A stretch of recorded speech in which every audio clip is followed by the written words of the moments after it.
ভিতরে ঈদ কেমন কাটায়? খুব ভালো, ইনশাআল্লাহ ভালো আছে। একটু সাইড দেন। অবস্থা জানেন? দেশের অবস্থা জানি সব কি অবস্থা দেশের? জানি এত আগে জান কেন? সব বলে দেবে কি হবে।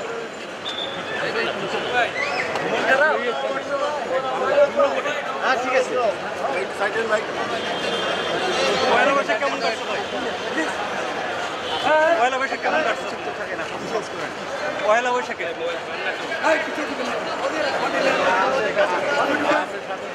বাম দিকে বাম দিকে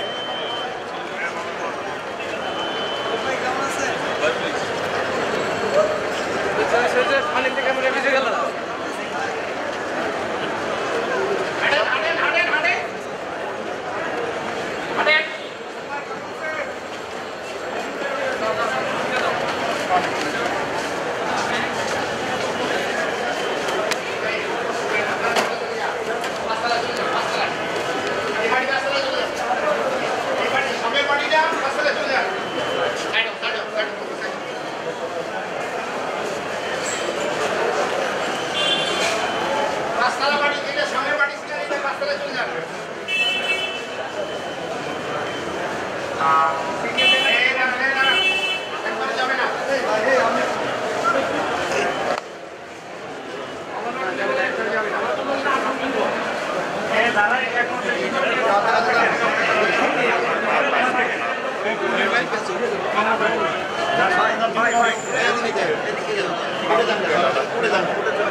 अरे 17-16 জন উঠে যাক না আগে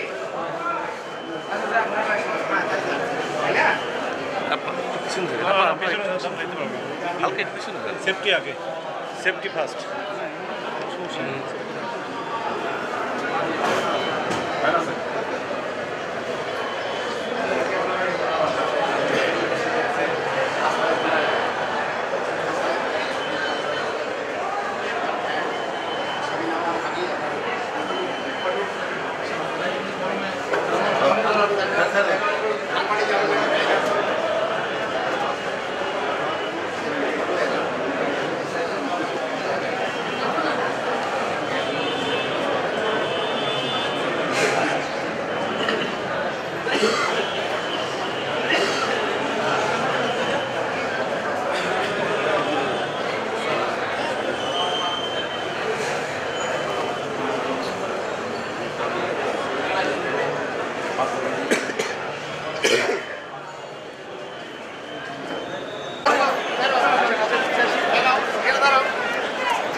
জেলখানাতে আবার পিছিতে যাইব কেমনে?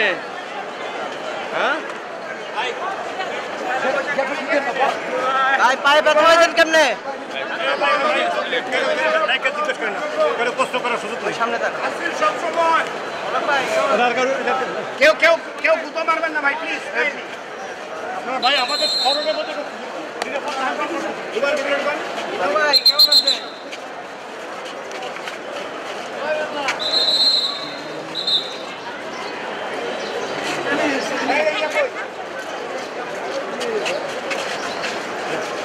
সব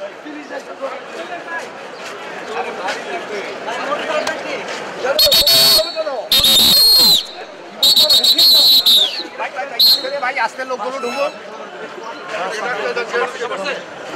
লাগান গেট লাগান গেট লাগান গেট লাগান গেট লাগান গেট লাগান। আজকে ঢাকার সিএমএম আদালতে ঢাকার বিভিন্ন থানার বৈষম্যবিরোধী ছাত্র আন্দোলনের সময় যাদেরকে হত্যা করা হয়েছে বা শহীদ করা হয়েছে তাদের যে মামলাগুলো সেই মামলাগুলো তদন্তকারী কর্মকর্তা ফ্যাসিস্ট হাসিনার সহযোগীদের মধ্যে বিভিন্ন সময়ে তার মন্ত্রিসভার অবৈধ মন্ত্রী কামরুল ইসলাম, আনিসুল হক এবং শাহজাহান খান, তারপরে সালমান এফ রহমান, হাসানুল হক ইনু এবং রাশেদ খান মেনন সহ এবং পুলিশের সাবেক আইজিপি আব্দুল্লাহ আল মামুন এবং সাংবাদিক ফারজানা রূপা, শাকিল আহমেদ এবং সাবেক এমপি আব্দুল্লাহ আল জ্যাকব এবং আটজন হলো নবী নেওয়াজ।